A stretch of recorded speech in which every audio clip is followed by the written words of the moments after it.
Poppin' YouTube family. It's your boy Dwight. Welcome back to the channel. Silverback Sillage. Hope all is well with everybody.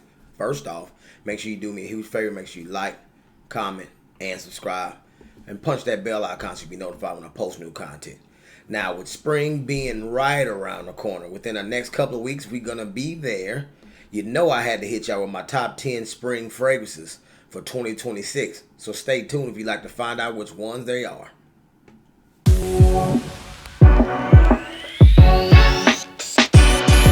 Well, let's get straight down to business.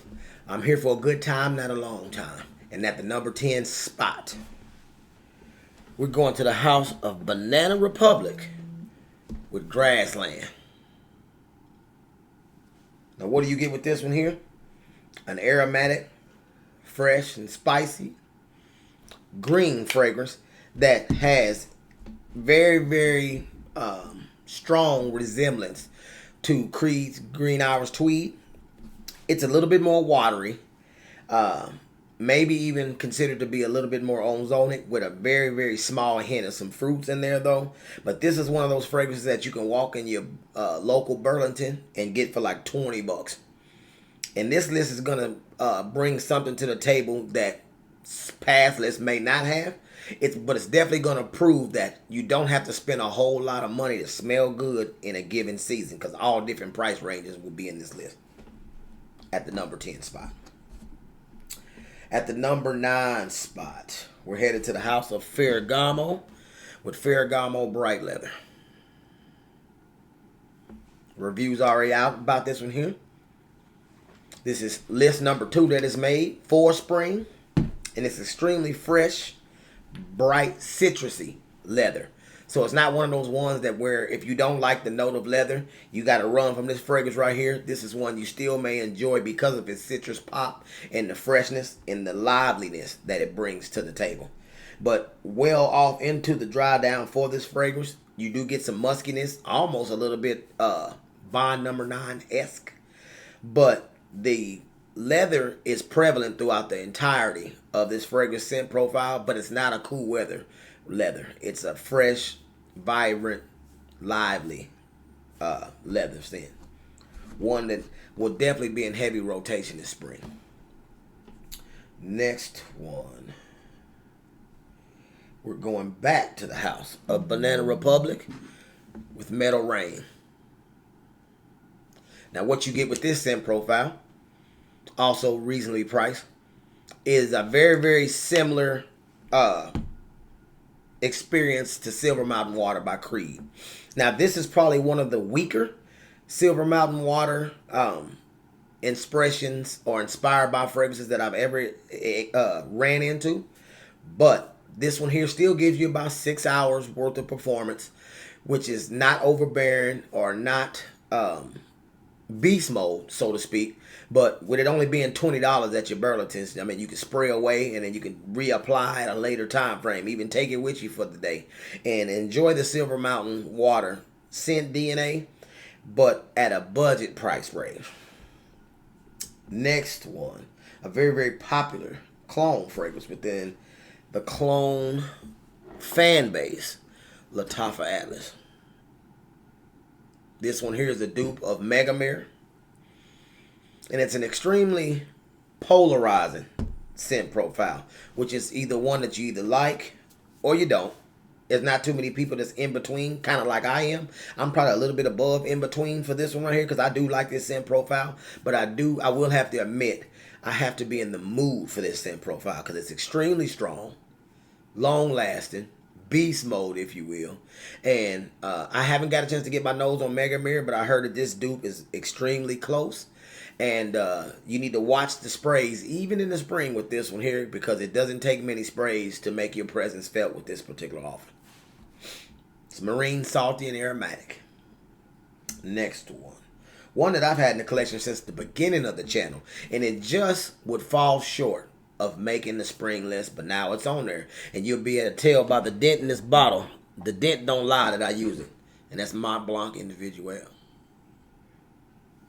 Often compared to Creed's original Santal. And they say this came out first. So they said Creed basically copied off of this fragrance. I'll leave that up to the viewers to say whether you agree with that or you don't. But needless to say, this scent profile is awesome. And when I run out, I probably will copy another one if I don't go ahead and grab the real deal, because I really, really like this scent profile. It's sweet, it's powdery and fresh with a nice hit of cinnamon to back up all of the nuances that are in the accords for this fragrance right here.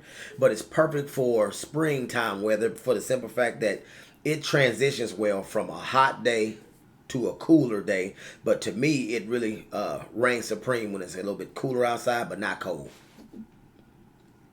Next one, another one where the dent don't lie. Headed to the house of Maison Alhambra with Porto Naroli.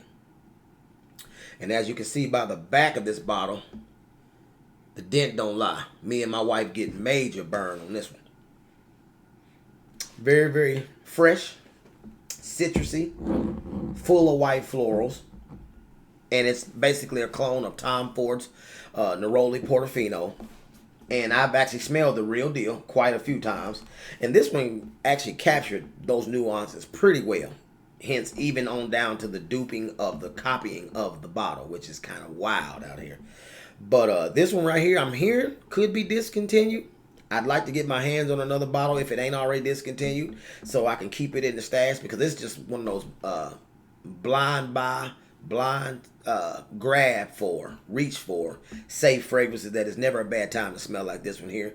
But the way the fragrance is composed, to me, is perfect for spring. Next one, and recently brought to the channel, and that's headed to the house of Bond number 9 with Riverside Drive. A very, very green, fresh, watery scent profile that's musky. 100% masculine, if you will, as far as I'm concerned. But it's perfect for springtime because you get that freshness. You get lots of fresh, blossoming green hints to this scent right here. But then you get a nice punch of rose.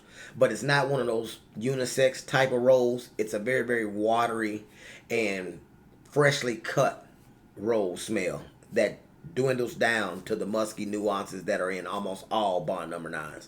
A very, very good, fresh, out the shower, clean, grown man scent profile for your spring 2026. Next one. Now this one I actually don't have the bottle yet. I'm just waiting to catch it at a very, very good price. But as you can see on the screen, this is Beach Hut Man by Amouage. I just recently did a review for this fragrance right here. I do have that sample. I just didn't want to just stick a sample in the video with other bottles, which I guess I could have. But all you got to do is tap into my video that I did for this thing here to get you a full breakdown of what to expect when you get your nose on Beach Hut Man. But it's a spicy green fragrance that is once again 100 million% masculine. But it's at its best when a man has a nice tailored suit on, you spray yourself with that and you're going somewhere important.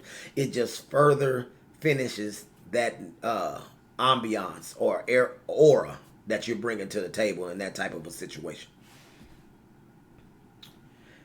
At the number 2 spot, made it last year as well, we're headed to the house of Gucci with Gucci Guilty Pom and all the long list of other names that's in the title for this fragrance. What you get with this one here, you get perfect, smooth iris. So it's a powdery, fresh scent profile with a large level of masculinity to it. And I will say there's a decent amount of masculine fragrances in this year's spring scent. So there's not a gang of unisex offerings in this year's fragrance list. But you get some vanilla, you get some iris, spice, and then you, as it begins to dry down, you get more spice, but it's like kind of backed with some ambery nuances and some florals. Very, very good scent profile that goes a long way with my wife. She loves this one. And at the number 1 spot, y'all know it had to be here. Burlington 1819 by Roja. This one here, amazing. Grapefruit up top, lemon.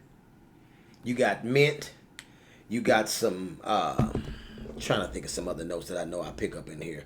The mint, the grapefruit, and the lemon is at the top of the list, but you do got some spice with some pepper in this one here, black pepper to be exact. And there's a little mandarin orange hanging out in the background, but well off into the dry down. This one stays green, and you do have within all of those fruits that I named off, they're all wrapped in a perfectly smooth rum note that's in this fragrance right here.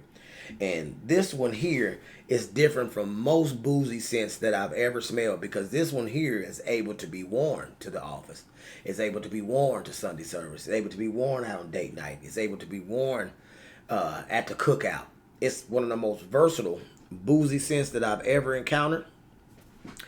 But the booze is still prevalent. But when people smell this scent profile here, they don't even have a clue that it's boozy until I tell them.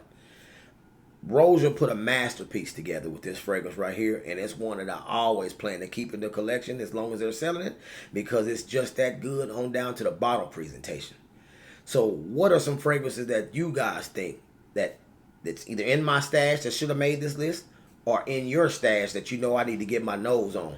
And then leave a comment in the comments, and then if nothing else, I'll get me a sample. If I get enough votes for a specific fragrance for me to check out, I'll check it out, then come back to you guys with my 2 cents on a review. But other than that, that's my time. Peace.